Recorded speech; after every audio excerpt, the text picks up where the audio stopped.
Do what thou wilt shall be the whole of the law. 1. Introduction. What is a basic form of meditation suitable for Thelemic magicians? After making some general remarks concerning method, I will provide basic instructions on a simple way to meditate, and then provide several observations drawn from my own experience of the proposed procedure. Finally, from this experience, I will draw a few provisional generalizations regarding what I think the larger purpose and meaning of meditation are. 2. Methodology. In common with other spiritual exercises undertaken by the Thelemic magician, the methodology for practicing meditation should ideally be empirical and skeptical. By empirical, I mean that conclusions about what meditation means are based on personal experience of practical experimentation with meditation. Whatever attainments and understandings this gives rise to can, in principle, be observed and analyzed like the results of a laboratory, only in this case the laboratory is the mind. As with any scientific procedure, experimentation is perpetual, and this means that meditation needs to be practiced on a regular basis for extended lengths of time for any results to have much meaning. As for having a skeptical method, I mean that meditators in a Thelemic context should not accede to the traditional framing of these kinds of practices in terms of patriarchal authoritarianism, where obedience to a spiritual master is considered essential. The law of Thelema should prevail instead, and the meditator take direct and explicit responsibility for their own practice. In the words of Shakyamuni Buddha, work out your own enlightenment with diligence. Likewise, claims concerning yogic powers and other pre-modern superstitions surrounding meditation should largely be set aside, while also acknowledging the cultural value of these myths as a rich source of magical symbolism.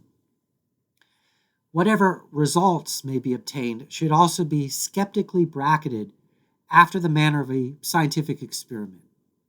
Experiences of so-called sudden enlightenment are common, especially for those new to meditation, and are of little lasting value.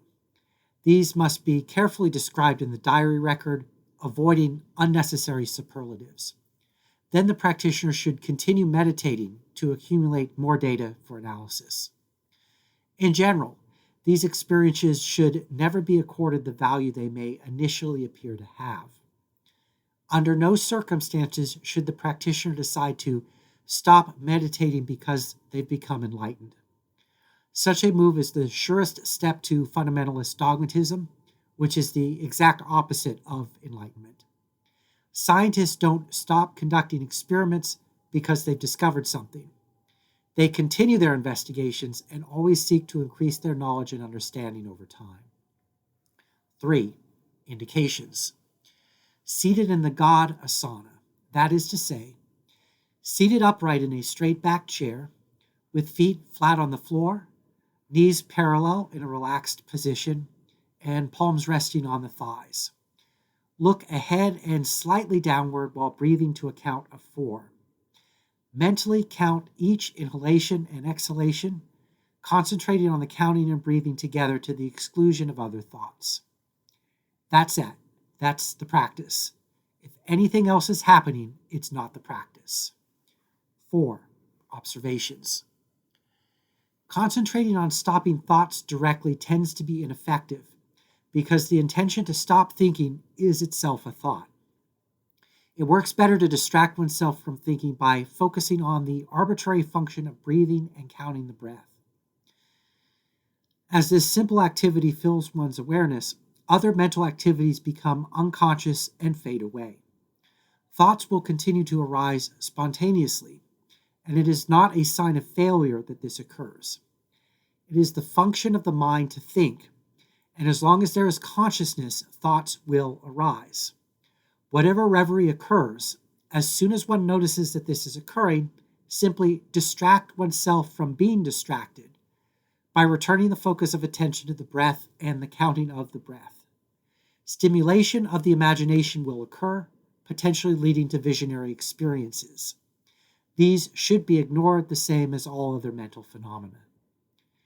As the mind's activity slows and becomes calmed, the visual field will appear to darken and lose detail as if the lights were dimming.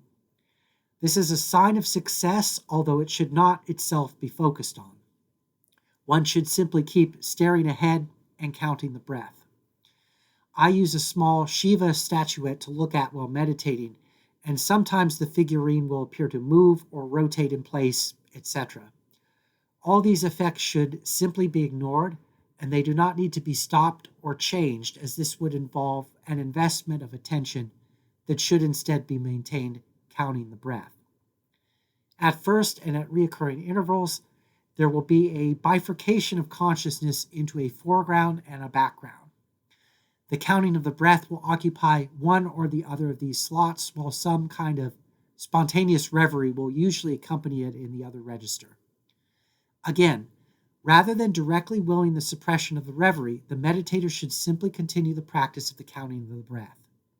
Over time, this will tend to return to the foreground position if it had vacated it. Eventually, and at increasingly recurring intervals, the mental chatter in the background will fade away and disappear from consciousness. This indicates success at meditation. However, one is still meditating if anything else is happening, and should always continue counting the breath, ignoring whatever distractions will inevitably occur, no matter how elaborate or emotional they are, simply turning back to counting the breath. 5. Conclusions. Unlike some other practices, which are intended to stimulate affectivity, meditation is sattvic. It calms thoughts and induces a sense of equanimity. In short, it invokes equilibrium, but resting upon what fulcrum? The ultimate criterion of magical equilibrium is the creative, social, and personal flourishing of our own human and historical existence. As Protagoras said, man is the measure of all things. Meditation is the balancing out of oneself with oneself, just as in ritual magic, but whereas ceremonial magic is expansive and active, the procedure of meditation is subtractive and passive. Magic puts on a performance, while meditation involves sitting still. The meditator slows, quiets, and eventually stills their thoughts, while at the same time remaining fully awake, aware, and in self-possession of themselves, free from the control of any obsessing influences. Meditation serves to cleanse the magician's aura as thoroughly as any ceremonial regimen. The point of meditation is not to stop thought, but rather to slow, smooth, control, and train thought. Meditation alters our relationship to the whole structure and system of thought. We become free to use our mental functions instead of being used by them. In order to do this, the meditator must come to understand their thoughts. And in order to do this, they must first observe their thoughts. And in order to do this, they must first unify their thoughts, in contrast to their more typically scattered condition. This is the purpose of mental concentration, or dharana, in meditation. The control of thought is not an end in itself, and yet it is conducive of the conditions for the arising of the true will. Being, consciousness, and bliss, or in Sanskrit, Sat, Chit, Ananda, describe qualities of the mind that do not require a metaphysical foundation to phenomenologically manifest themselves. Meditation clears away distractions from the innately intuitive experience of the jouissance of the basically ecstatic quality of simply being alive. Cultivation of this awareness is, in and of itself, a necessary and sufficient reason to meditate. Thelemic also emphasizes the active quality of the jouissance of being by linking its yogic cultivation to the actualization of the true will in the context of the magician's larger initiatory trajectory.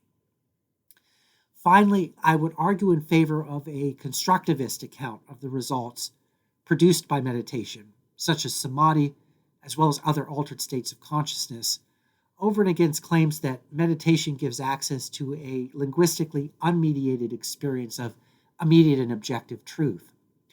Examples of constructivists would be Jacques Lacan, the later Ludwig Wittgenstein, and Stephen T. Katz, editor of the influential anthology Mysticism and Philosophical Analysis from 1978, highly recommended.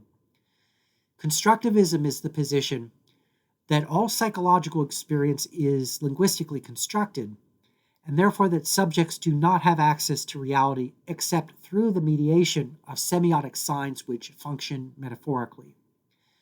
This means that instead of our concepts of reality being directly identical with their objects, through the logic of an alleged isometric correspondence of our representations of reality to reality, our ideas instead have a degree of fit, as Wittgenstein says, with our practical circumstances, such that there is always a surplus slippage of meaning, some ambiguity of reference that can be diversely interpreted, the phenomenon that Derrida calls difference.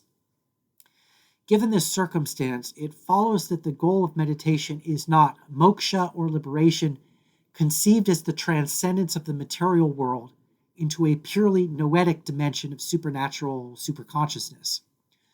Rather, an intralinguistic understanding, or gnosis, is to be sought of the meaning of the world within and in terms of the horizon of being opened by collective human social linguistic practices, or what Lacan calls the symbolic order.